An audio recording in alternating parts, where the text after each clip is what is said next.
you're always the new guy, no matter what. It's just, when are you going to let me in? And it's like, basically, we're not until you've been here 50 years. And so that can be really hard. It's like trying to evangelize a tough guy, try to evangelize a farmer. It's like, gosh, how in the world? How much do I have to be there? Well, a lot. You have to be patient, and yet you have to also not just wait for God, but you need to pray and fast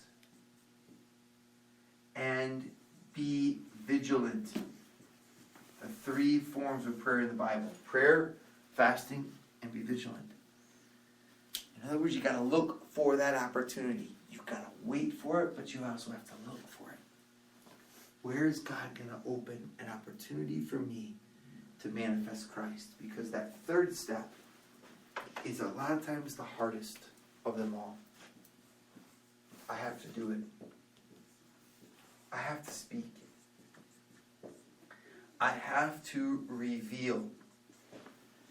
If you don't, forget about the tension. You're not evangelizing anybody. I am by my actions. Yeah, that's a weak evangelization by your actions. Eventually you got to tell the people why you're acting. I remember the story. You guys care? Do you want a story? Because I could ask you for a story, but every time I do, you guys don't give me one. Huh? Does it involve Two-Eyed Billy? One-Eyed Billy? One-Eyed Billy. Two-Eyed Phil. Bob. I don't remember. So when I was working at UPS, I worked inside of the UPS building where I was running the steel train. So they had all the packages between 70 and 150 pounds. And so you would load, they'd come off the trucks, and the light stuff they put in the conveyor belts, everything over 75 pounds was too heavy for the conveyor belt. So they set it on like this thing, and I would pick it up and put it on like a golf cart thing that was connected to like these there's like a train cars, imagine. You had like 10 of them, and then you would just drive your little cart around and drop off the steel by hand. And there was a guy, I remember him so well, every single time he'd wear these t-shirts that were like, Jesus Christ is Lord, exclamation point. And he was a super strong dude. He lifted weights. He was not respected at all. Even though he was super strong, super manly, because he would just walk around asking people if they were saved and tell them about heaven or hell and how he found Jesus. He didn't implant himself in a true sign of respect. But what he was doing was speaking. The difference is that he didn't make a single convert that I know of. Because it wasn't as if a door had been opened. He was just speaking, but he wasn't revealing Jesus. On the other hand, a door of speech, like I mentioned, that one priest, but I'm also thinking of someone like a Father Damien, who when he came to the lepers, didn't start by telling them about Jesus. He started by rebuilding their church.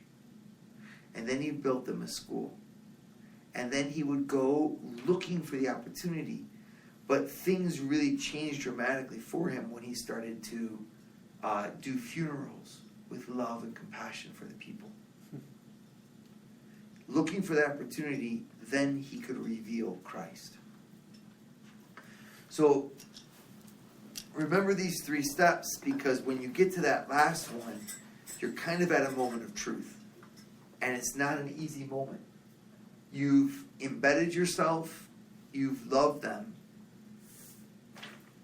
But then wherever God opens a door of speech for proclaiming the mystery of Christ, there is announced to all men the living God, and he whom he has sent for the salvation of all, Jesus Christ. Why? So that non-Christians may believe and be converted. You've got to actually do the invitation. You've got to invite them to Jesus. In other words, you're swinging for the fences here. You have a goal. And that goal is conversion. Don't forget it. I'm not there just to like the fact that you roller skate. I'm there because in the end, I want you to know someone that I know.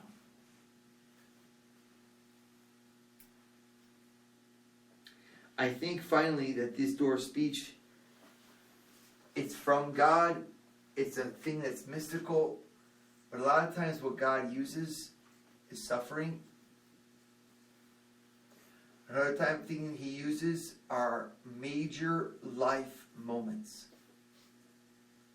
Weddings, funerals, baptisms, births. It's amazing how God is so present at those moments. It's like a door of speech that's opened. They'll come to you because they have cancer and they don't know what to do. They'll come to you because they're sick and they don't know what to do. Suffering humbles. Major life moments humble. Major moves and change in life opens a door of speech. This is why the church is always very, very present right here. Oh, it's the priest, it's coming around right when grandma's going to die.